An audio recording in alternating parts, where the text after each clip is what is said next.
theatre company Jerusalem's process of transforming ancient Jewish texts to contemporary performance.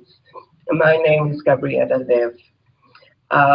We are going to be focusing on how we created the performance Sota. So this will fit in with the Global Day learning topic of love, devotion, desire, and deception. Here in Sota, there is a suspicion of deception. We will be looking at the texts that inspired and informed the performance, and I will attempt to convey to you the visceral experience of this process. We may ask, why create performance from ancient texts? How is it relevant? For me, this is a mute question. Being an artist working in Israel in the 21st century, it's obvious that these ancient Jewish texts are relevant to me and fascinating. And apparently, our performances around the world with our various creations from ancient Jewish texts have also shown that this material is fascinating to theatre audiences worldwide.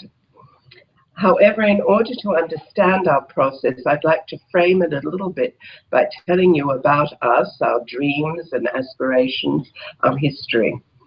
Theatre Company Jerusalem was founded in 1985 by myself and fellow artists Eliza Elion Israeli, Ruth Wieder-Magen, and Joyce Miller. We aspired to create a theatre of excellence, fusing ancient Jewish texts with contemporary performance, focusing on the woman's voice. And we have been privileged to have won many accolades and prizes. Our permanent residence is the Mazi Theatre Centre, and I'm sitting in the office of the building now. It's a historic building renovated to a state-of-art centre with 2 full theatres, 3 studio performance spaces, and it's in the centre of downtown Jerusalem. So I invite all of you, when you're in Jerusalem, to come and visit us, 18 Mesilat Yesharim, right near Machane Yehuda Market. TCJ has created and produced over 30 works. We have been privileged to perform to over 300,000 people, and we are involved in numerous educational projects, providing training for both theatre professionals and non-professionals. We've done a lot of work with educationers, educational projects that work with teachers, and we also work with the socially challenged sections of the community. Now, what are our aims? When we were creating Sota, and I think up till today, we were concerned with many themes: the reclaiming of the woman's voice, not for the sake of political equality, but out of a deep belief that a culture can only be complete when it contains the voices of all the people who belong to that culture. Through reclaiming the woman's voice, we were strengthening our cultural essence for men, women, and children alike. Furthermore, we were engaged with the questions of our purpose as Israeli citizens in the 20th and 21st century. What was required of us as artists, and what would be Israel's contribution to world culture? We were discovering our organic relationship to our roots, our land, our gender. Please let me quote Emmanuel Levinas, the great French Jewish thinker, when he presents the idea that our great holy texts are in fact organic knowledge. Traditionally, we engage with these texts through Chavruta knowledge.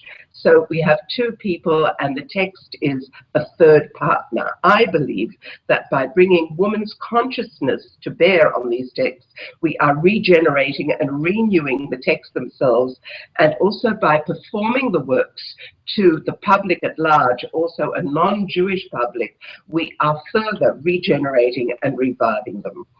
Now, please allow me to frame our consideration of Sota by clarifying the approach of TCJ in reading the female in Jewish texts. When we as theatre artists read these women-centered texts, we are not merely concerned with the woman's social position or psychological motivations within the linear story. We are looking at the concept of the female force in Judaism and the place of this energy in what we all know is a patriarchal story. In all our works on the female, Buria, Esther, Sarah, Sota, and the unnamed women in Talmudic tales, we found a pattern of performance and a pattern in which the tradition commonly regarded this behavior of the woman. From the first paradigmic story of the woman, Chava, the first woman, Chava, this is the first time that female energy is present in the Torah through a person, a finite characteristic of the female figure appears, and it's repeated again and again in the stories of our tradition. And this characteristic has fascinated me. The woman commits a subversive act, and by her subversive act, not only impels the story forward, but usually it receives some kind of a reward, in inverted commas, for her act. Hava, of course, the act of Hava, is eating the forbidden fruit at the prompting of the serpent, and we shall meet the serpent again later in the story of Sota. And thus, by eating the fruit, Hava allows the whole story to unfold. If it were not for Hava's act, Adam and Eve, Hava, would still be sitting in paradise. The story would end there. There would be no need to continue. Everything is perfect. But Hava's act allows the story to develop, allows God to develop. Now, her punishment, in inverted commas, if we look carefully at it, is also a reward. It is, in fact, an enormous cosmic gift. It says, "Ve'etzef tildi banim," in pain shall you bring forth children. And the Judeo-Christian tradition concentrates on the word in pain, but let us look at what's actually happening. She is going to give birth. Up till now, creation has been in the hands of the main player, God. He creates by speaking, "Let there be light," and light manifests.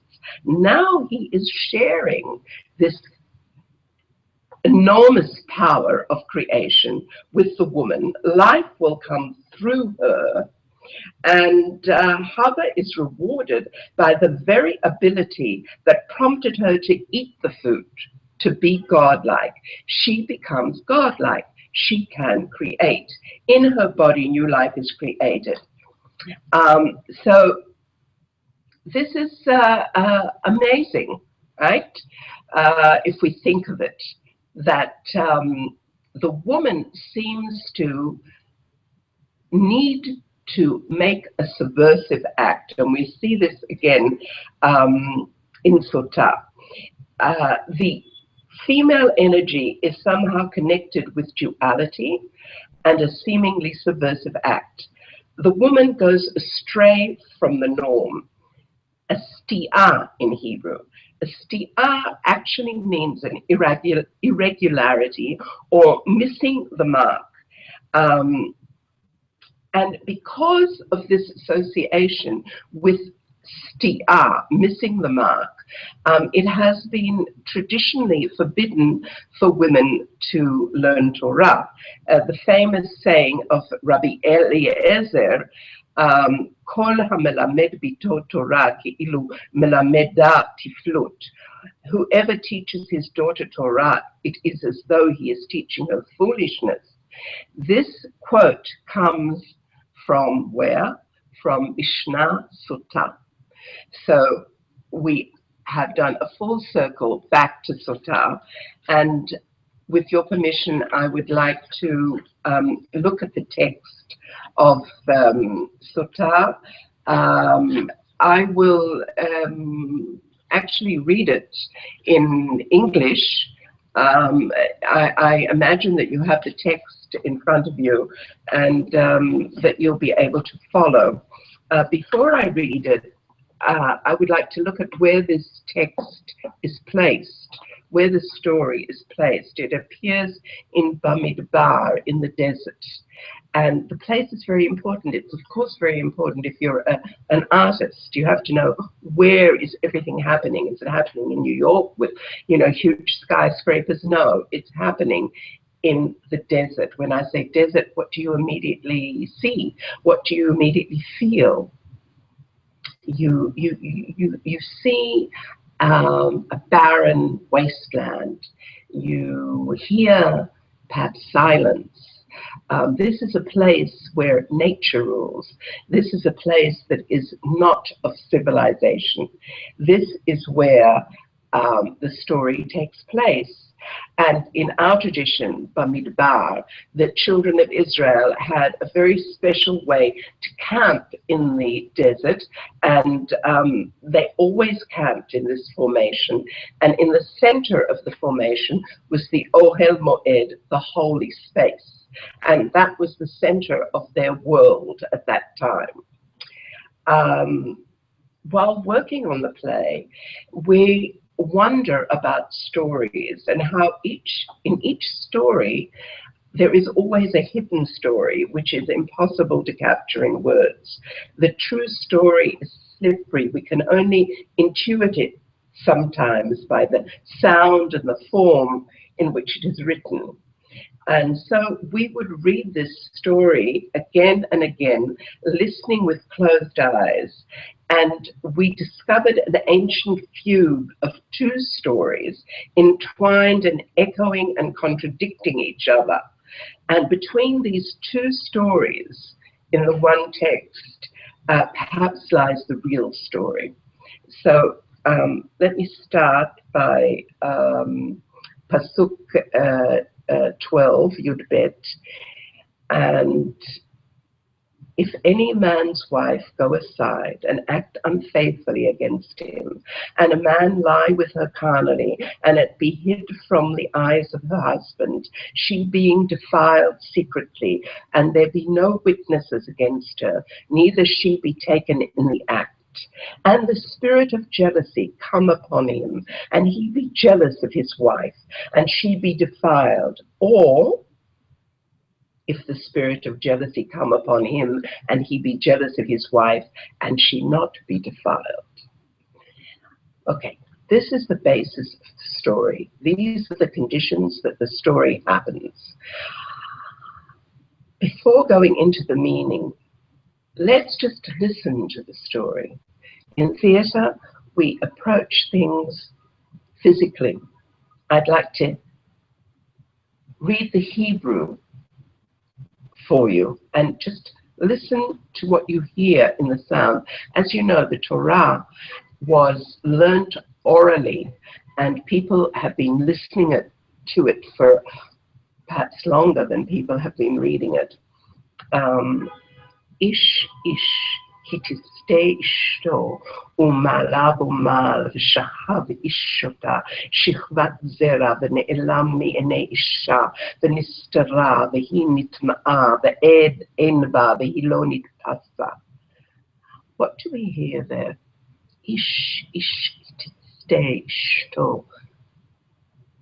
Yeah, we hear this shh sounds. The sounds of the serpent that we met in the story of Chava, the sound of silence of the Midbar, a sound of danger, something hissing, a sound that we should be beware, a mysterious sound. All these things are contained in the story, and we have learned that just by listening to the Hebrew. So the story is about a man whose wife seems to have gone astray, and she has lain carnally with another man. This is what it says, Shichvat Zera. It's very important that there be seed involved, okay? Semen. And she is hidden, and she is defiled, and there is no witnesses, and she cannot be caught. Now, it's very important that there are no witnesses, because if there were witnesses, she would be an adulteress, and she is not a Sota. Okay? So these are the conditions. But there is one other very important condition. Va'avar alav ruach hina, the spirit of jealousy must come over him. But in the middle of this sentence, 14, Yud Dalet, there is a word, a two-letter word that springs out at us, almost shouting. And the spirit of jealousy come upon him, and he be jealous of his wife, or the spirit of jealousy come upon him, and he be jealous of his wife, and she be not defiled. This story is actually a virtual story. We're told the story about a man who's jealous of his wife, and she be defiled, or maybe not. Usually a story isn't told this way. Cinderella doesn't all go to the ball or not go to the ball. She has to go to the ball because she has to meet the prince. Here, there is an ambivalent story being told. There is something else is happening. But let's go on and see, when all these things happen, and when a man is jealous of his wife, what happens? Then shall the man bring his wife unto the priest, and shall bring her offering for her, the 10th part of barley. He shall pour no oil upon it, for it is a meal offering of jealousy. And the priest shall bring her near, and set her before the Lord. Now this is amazing. We have the encampment, and this anonymous woman, she doesn't have a name. Not only is she anonymous, she's very mysterious. We can't see her, there are no witnesses, is brought to the center of the then world, and she is placed before no other than Yud-Ke Vav-Ke, before the main player. If we look at it as theater for a minute, she is placed opposite the main player. She is become incredibly visible suddenly. And then let's see what happens. The priest shall take holy water in an earthen vessel, and the dust that is on the floor of the tabernacle, and he puts the dust in the water. And then the priest sets the woman before the Lord, and then he lets the hair of the woman go loose. And he puts the meal offering of memorial in her hands, which is the meal offering of jealousy. And the priest shall have in his hand the water of bitterness that causeth the curse. The water of bitterness is this holy water of the tabernacle and the dust. But look what has happened to the woman. She has become even more visible because her hair has become loose, and she's holding something in her hand. She's becoming bigger and bigger. From this invisible woman in the first sentence, she is becoming more and more emphasized. And let us go on. The priest shall cause her to swear, and shall say unto the woman, if no man have lain with thee, and if thou hast not gone aside to uncleanliness, being under thy husband, be thou free from this water of bitterness that causes the curse. If this woman is perfectly innocent, and this could be the case, then the priest says, you shall be free. Okay? Now, starting with this sentence, and also the or in the beginning, means that the text is admitting right from the beginning that the man and his jealousy could be misplaced. The woman could be perfectly innocent. This is a huge jump even today in our part of the world, in the Middle East. Usually, if a woman is suspected, and if the man is jealous, her end is not a good one. Even today, there are many honor murders. Here, if she is innocent and the man is wrong, she goes free. Let us go on. And the priest shall cause her to swear. Again, there's a repetition.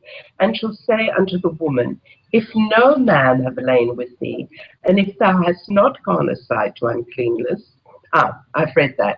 You shall be free, but, Pasuk Kaf, if thou hast gone aside, being unto thy husband, and if thou be defiled, and some man have laid with thee besides thy husband, we don't know, then the priest shall cause the woman to swear with the oath of cursing, and the priest shall say unto the woman, the Lord make thee a curse and an oath among thy people, when the Lord doth make thy thigh to fall away and thy belly to swell. This might seem like a terrible thing, and of course it is a terrible thing, but let's just have a look at it a little bit more carefully. So he's saying, if you are guilty, okay, Yiten Adonai otach le'ala v'leshvu'a b'toch amech. You shall be accursed. Now, the Hebrew word for curse is Aleph Lamed Hey, which are exactly the same letters as the Hebrew word for goddess, Ella. You should be, well, it's a curse, but perhaps it could also be a goddess. What makes us read it this way is the way the woman looks. She's standing in the most holy place. Her hair is loosed. Her hands are full of barley. It is very much like the image of the Mesopotamian goddesses of the ancient world. And then, what is this curse of Yerechech nofelet ve'et bitnech tzava? Your thigh will fall away and your belly swell. It sounds terrible, but belly swelling, what is the immediate association of a belly in a woman swelling? Yes, of course, it's pregnancy, it's conceiving, it's the gift of Hava. And it also makes the woman bigger. So again, gradually through the story, the woman is getting bigger and bigger. And the woman, and this water will go on, Pasuk Kafbet, and this water of bitterness that causes the curse, shall go into thy bowels and make thy belly to swell and thy thigh to fall away, and the woman shall say, Amen, Amen. The first time the woman speaks, she says, Amen, Amen. And the question is, why two? Well, Amen, she obviously agrees to it. Why two Amen? Again, I'd like to suggest, as I did in the beginning, there are two stories here. There are two women, and therefore, Amen, Amen. Amen for the woman who is innocent, Amen for the woman who is guilty. And the priest shall write these curses in a scroll, and he shall blot them out in the water of bitterness. So the next thing the priest does is he writes the curse down. He writes down, Yiten Adonai otach le'ala v'leshvu'a b'toch amech. He writes this down, and he blots it out in the holy water and in the dust that we call the water of bitterness. Okay? And he shall make the woman drink the water of bitterness that causeth the curse, and the water that causeth the curse shall enter into her and become bitter. Again, the double. And the priest shall take the meal offering of jealousy out of the woman's hand, and shall wave the meal offering before the Lord, and bring it unto the altar. And again, a double again. And the priest shall take a handful of the meal offering as the memorial, and make it smoke upon the altar, and afterwards shall make the woman drink the water. What's actually happening here? We're repeating things. And when he hath made her drink the water, then it shall come to pass, if she be defiled and have acted unfaithfully against her husband, that the water causeth the curse shall enter into her and become bitter, and her belly shall swell, and her thigh shall fall away. and the woman shall be a curse among her people. And if the woman be not defiled, again, the two, but be clean, then shall she be cleared and shall conceive seed.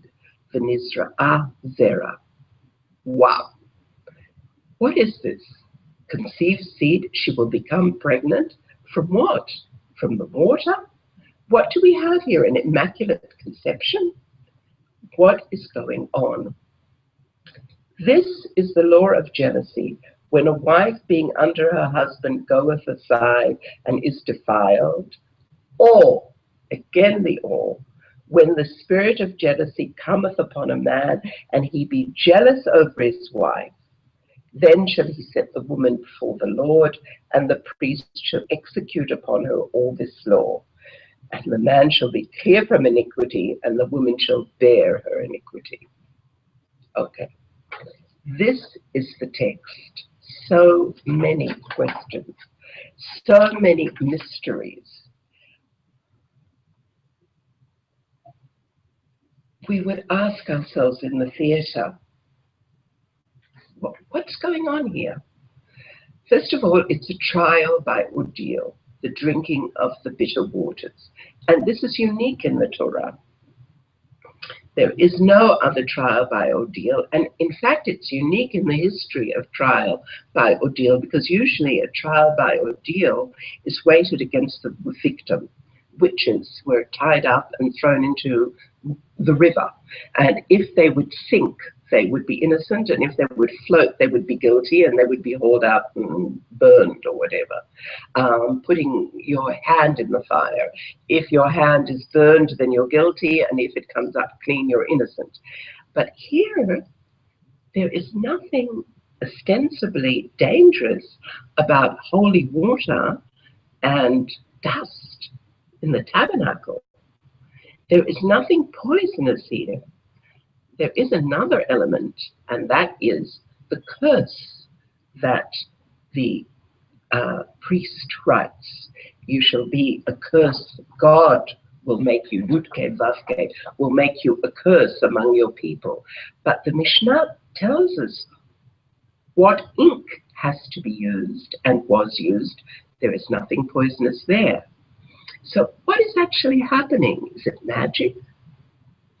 And what is this blotting out of God's name? What is so dangerous that would require such an extreme act? You know that in Judaism, the ultimate curse is Yimach Shemo, may his name be blotted out. And here, this is exactly what is happening here.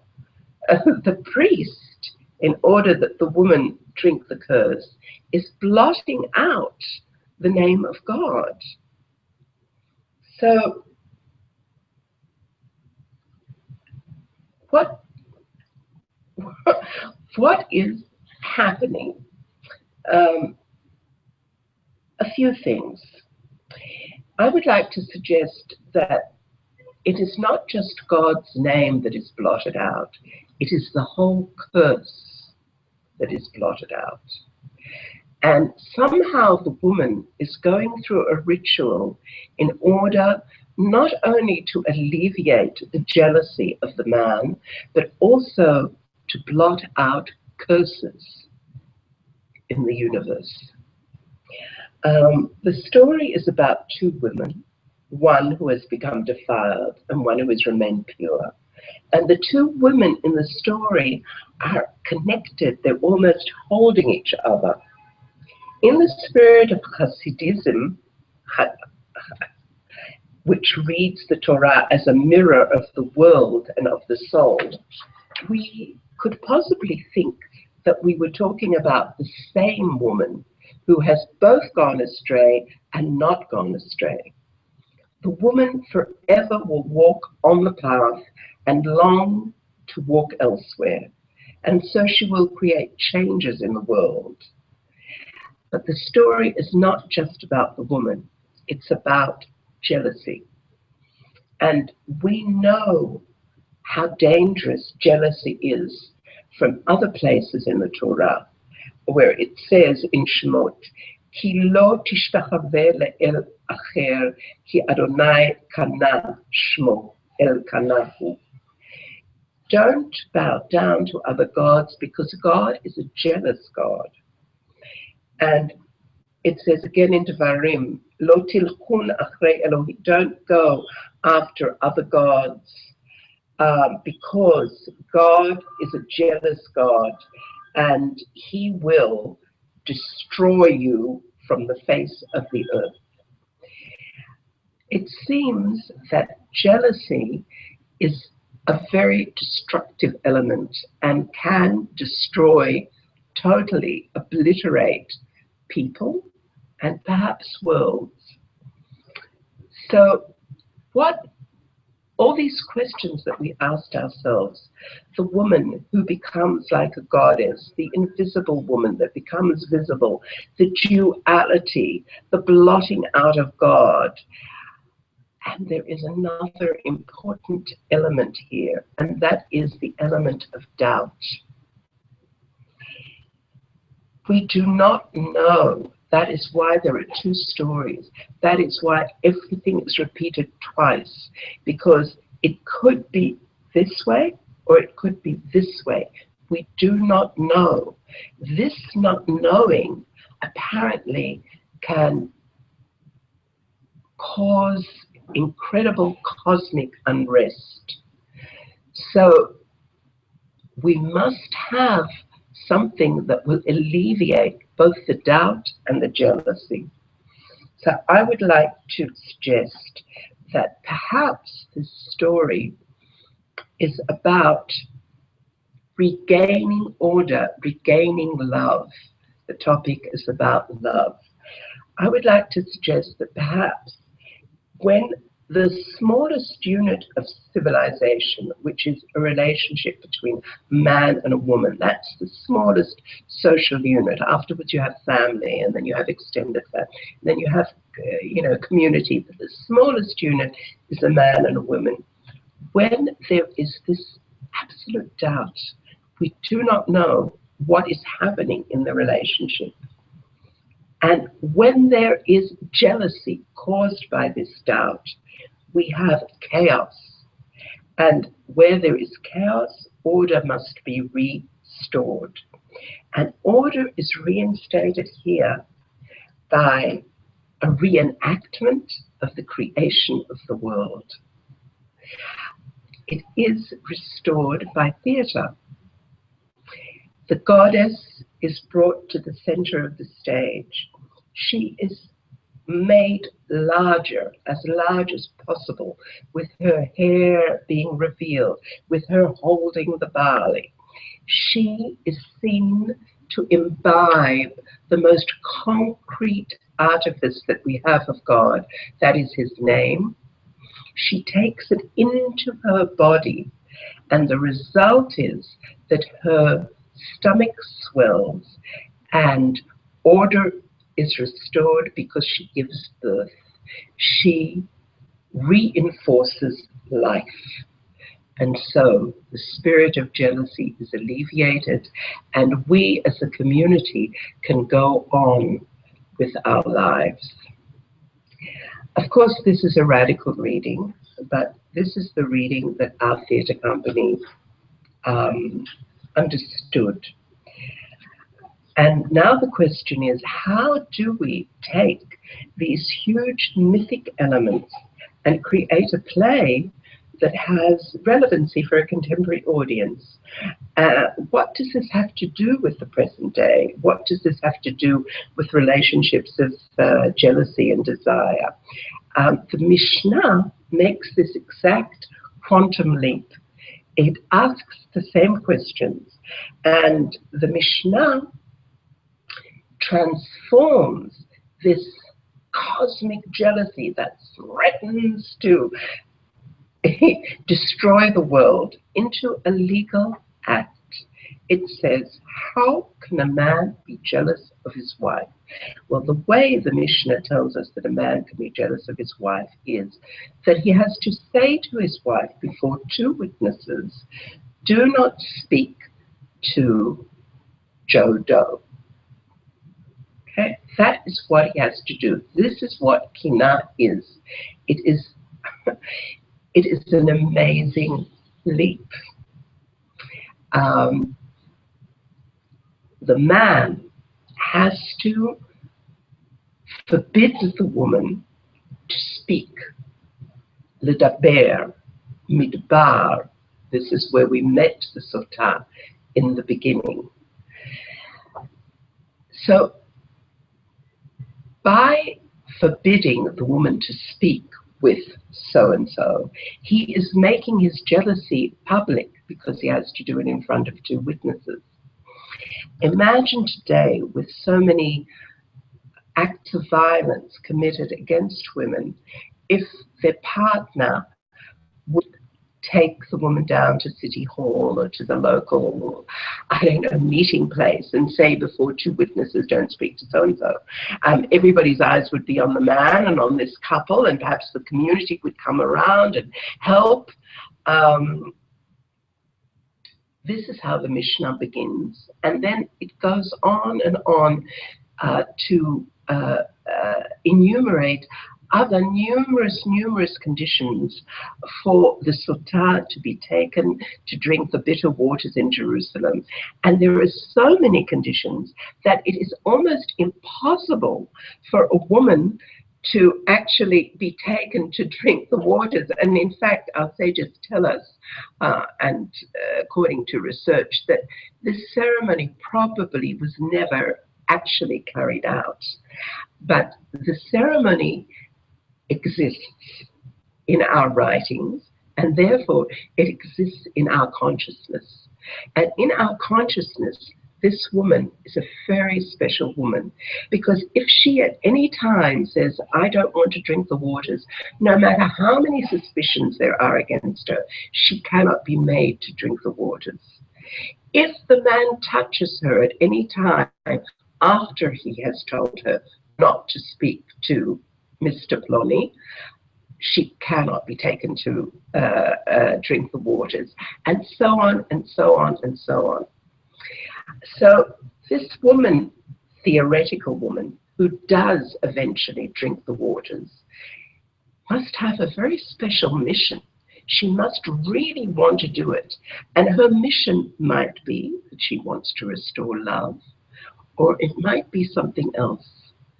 Let us have a look at one story, a midrash, which informed the way we created the play. It personifies the two women of the Torah into a lovely, well, I don't know, lovely, but a very powerful story. It's Midrash Tanhuma, and let me read it to you.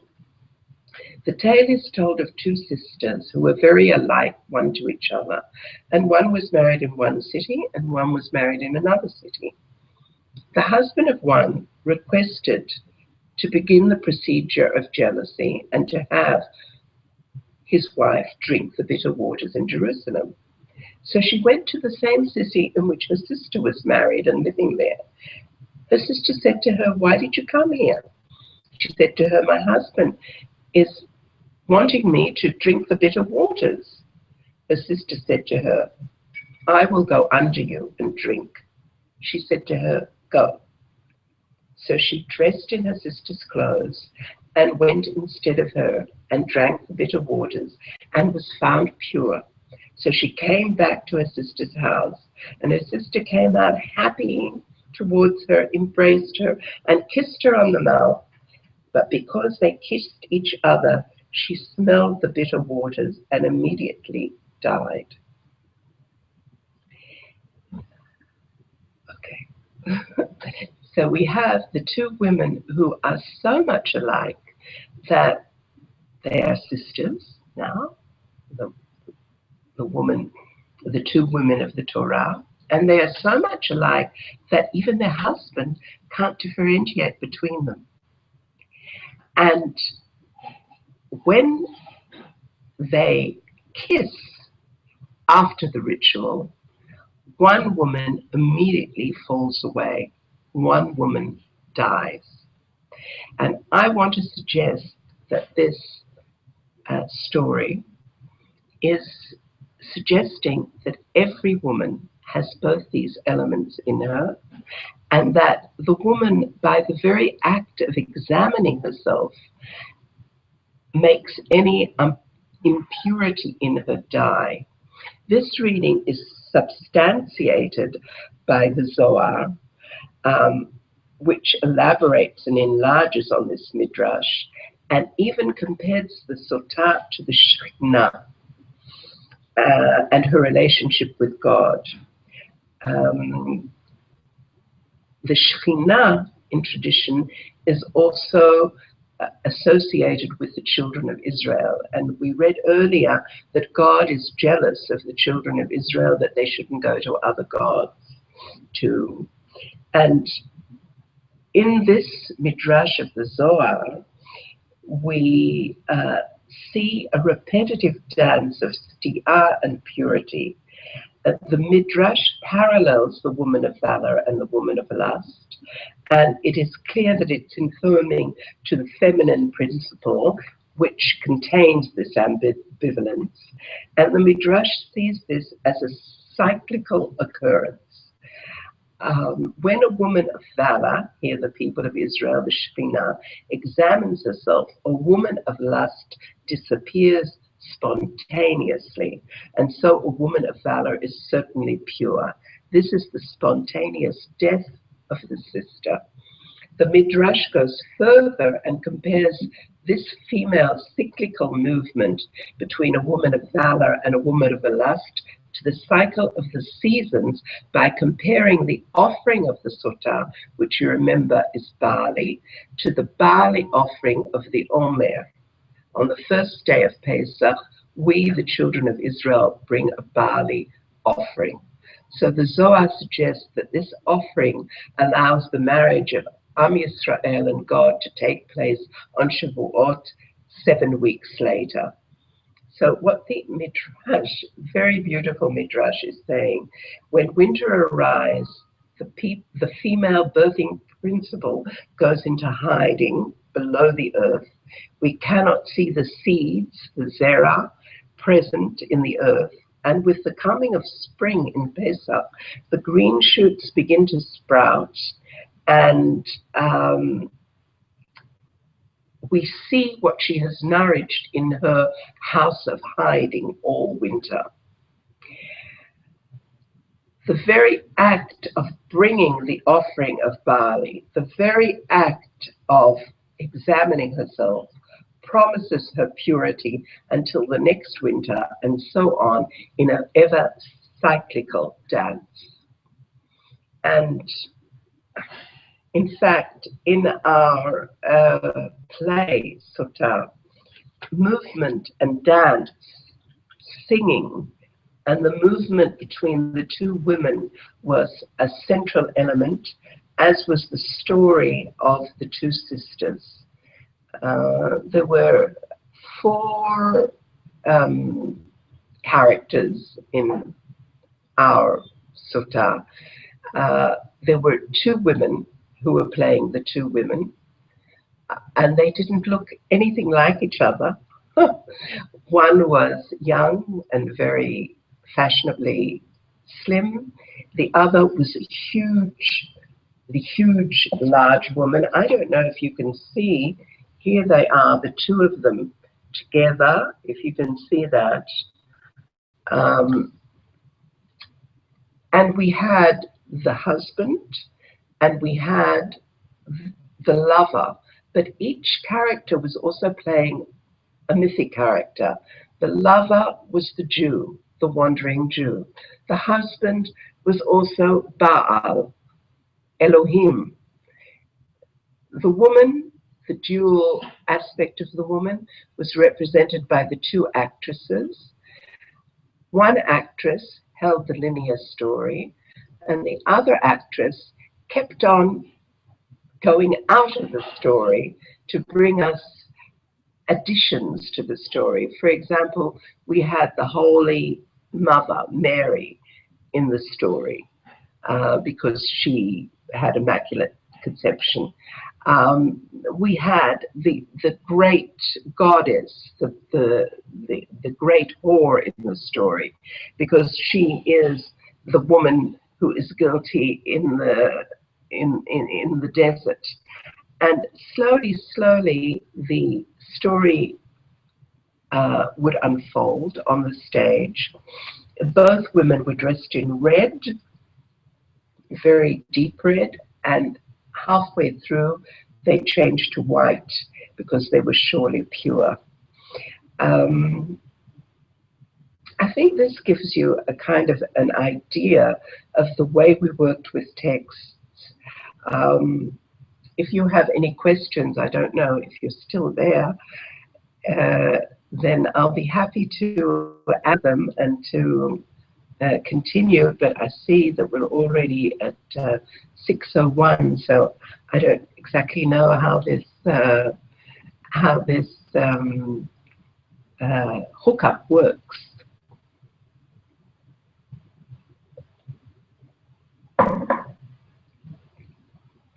Well, I can't hear anything, so I guess I'm just going to end by thanking you.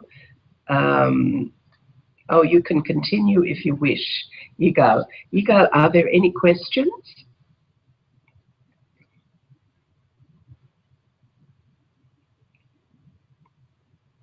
I'm just waiting for the... No,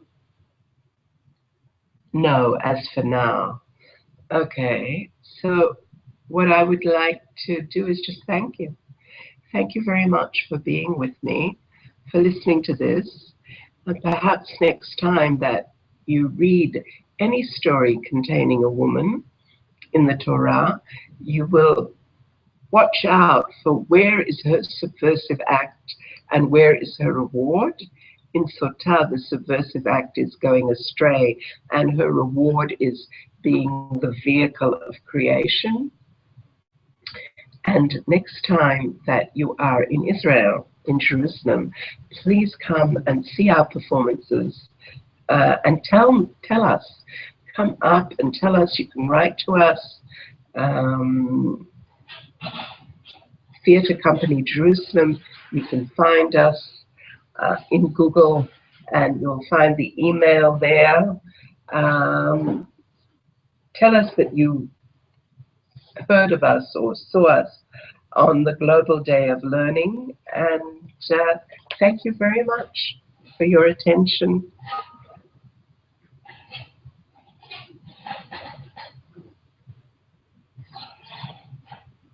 Okay, you got it. I think